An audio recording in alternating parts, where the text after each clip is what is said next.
Good morning प्यारे बच्चों। कल हमने एक्सरसाइज 2.4 के कुछ क्वेश्चंस करे थे और कुछ क्वेश्चंस आपको करने के लिए दिए थे। आज हम 7th क्वेश्चन देखेंगे। Hasan buys 2 kinds of cloth materials for school uniforms. Shirt material that cost him rupees 50 per meter and trouser material that cost him rupees 90 per meter. Hasan ने 2 तरह का कपड़ा खरीदा, एक शर्ट के लिए जिसकी कॉस्ट है 50 रुपये पर मीटर और दूसरा ट्राउज़र के लिए जिसकी कॉस्ट है 90 रुपीज़ पर metre. For every 2 meters of trouser material he buys 3 meter of shirt material. मतलब अगर वो ट्राउज़र का कपड़ा 2 मीटर खरीदता है तो उसके लिए वो शर्ट का कपड़ा 3 मीटर खरीदेगा। इसको हम और कैसे समझ सकते हैं कि ट्राउज़र मटेरियल और शर्ट मटेरियल का रेशो क्या हो गया, 2:3। He sells the material at 12% and 10% profit respectively. उसने उन कपड़ों को 12% और 10% के प्रॉफिट पर बेच दिया। यहाँ हमें ध्यान देना है कि इसने 12% एंड 10% प्रॉफिट रिस्पेक्टिवली लिखा है। इसका मतलब जो टर्म पहले लिखी है, जैसे इसने शर्ट मटेरियल पहले लिखा है और ट्राउज़र मटेरियल बाद में, तो इसका मतलब जो 12% प्रॉफिट है वो शर्ट मटेरियल पर है और 10% प्रॉफिट ट्राउज़र पे है। His total sale is rupees 36,600। उसकी जो टोटल सेल हुई उससे बेचने से वो 36,600 रुपीज़ हुई। Then how much trouser material did he buy. तो उसने कितना ट्राउज़र का कपड़ा खरीदा। तो हमने यहाँ पे क्योंकि ट्राउज़र मटेरियल और शर्ट मटेरियल का रेशो 2:3 है, तो हमने मान लिया कि let the length of trouser material bought is 2x, then the length of shirt material bought will be 3x material. Now cost of 1 metre shirt material is given ₹50। तो हमने shirt material कितना खरीदा था, 3x। तो 3x की cost क्या हो गई, 50 multiplied by 3x, that is 150x। Now cost of 1 meter trouser is given ₹90. So 2x meter trouser की cost क्या हो गई, 90 multiplied by 2x, that is 180x. Now the profit on shirt material is 12%. So in rupees it will be 12% of cost price, and cost price is 150x. So 12%, 12 by 100 means multiplied by 150x. Then you cancel it, you will get 18x. So SP of shirt selling price is cost price plus profit. So it is 150x plus profit, that is 18x. So the selling price of shirt material is 160x. Now the profit percent on trouser is 10%. So the profit in rupees will be 10 divided by 100 multiplied by 180x, it's CP, so it is also 18x. Now SP of trouser, again CP of trouser plus profit, that is 180x plus 18x, 190x. Now you are given that the total selling price is 36,600 rupees. So add the two selling prices, 160x plus 190x is equal to 36,600. So on simplifying, you will get x is equal to 100 and the length of trouser material is 2x. So it is 2 multiplied by 100, that is 200 meter. Now next question. Half of herd of deer are grazing in the field and 3/4 of the remaining are playing nearby.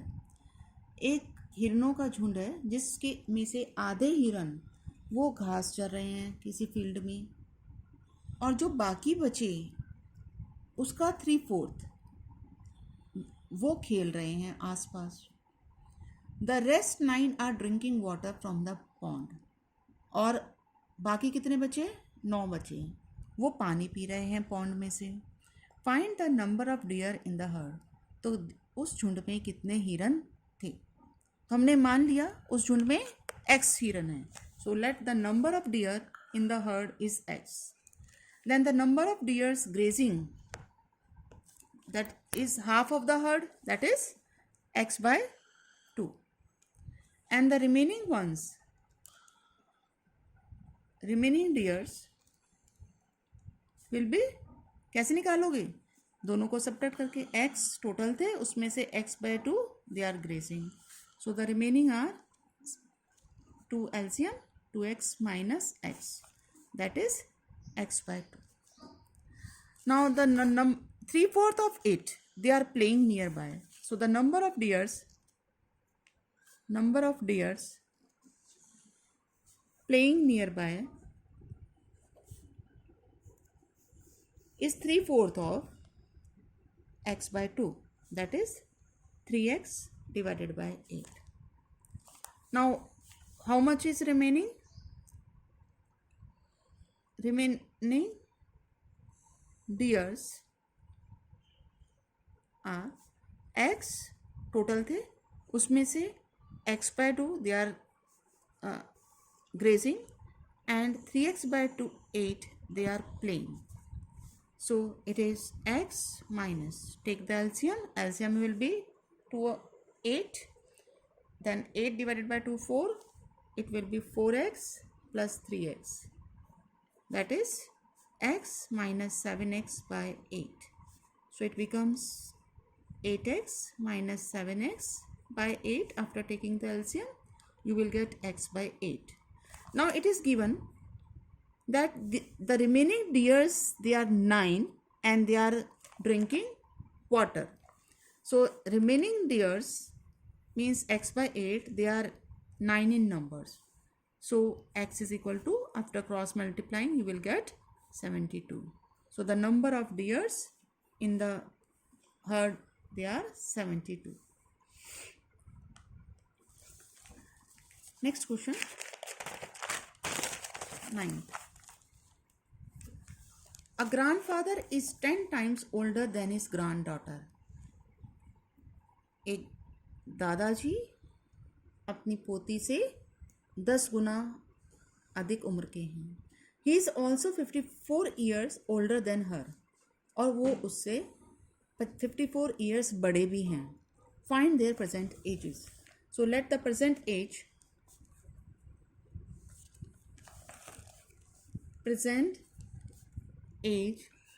of granddaughter is x years. Then present age of grandfather will be 10 times older. 10 times means 10 guna means multiply, 10x years. Also it is given that the grandfather is means equal to 54 years बड़े हैं. बड़े means add करना है आपको किससे? Grand daughter से. तो grand daughter की एज x था तो plus 54. So transpose this term on the left hand side, you will get 10x minus x is 54. So 9x is 54. So x is equal to 54 by 9. So 6. So granddaughter's age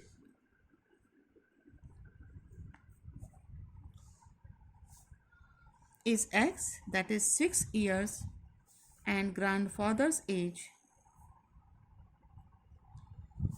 is 10 times, that is 60 years. 10 multiplied by 6.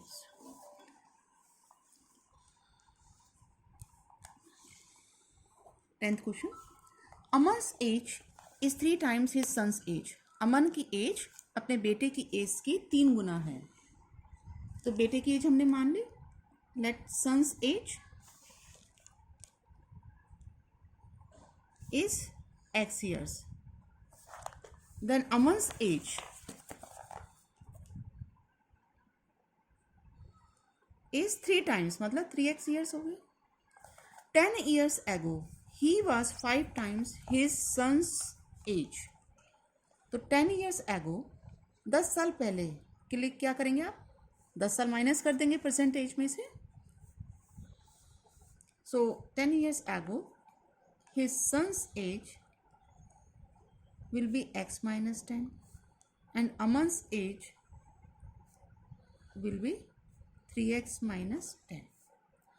अब ये दिया है कि ये जो 10 साल पहले की एज थी वो 5 गुना है, मीन्स 5 मल्टीप्लाइड बाय जो उसकी बेटे की एज थी 10 साल पहले। सो 3x minus 10, apply distributive property on right side, this. Then transpose the terms, you will get minus 10 plus 50 equal 5x minus 3x, like then 40 equal 2x, so 40 divided by 2, transpose किया उसे left side में, so x is 20. So Aman's son's present age is 20 years and Aman's present age is 3x, that is 3 multiplied by 20, that is 60 years. तो बेटा इस exercise को आप complete करेंगे और कोई डाउट है तो मुझसे पूछेंगे। Thank you.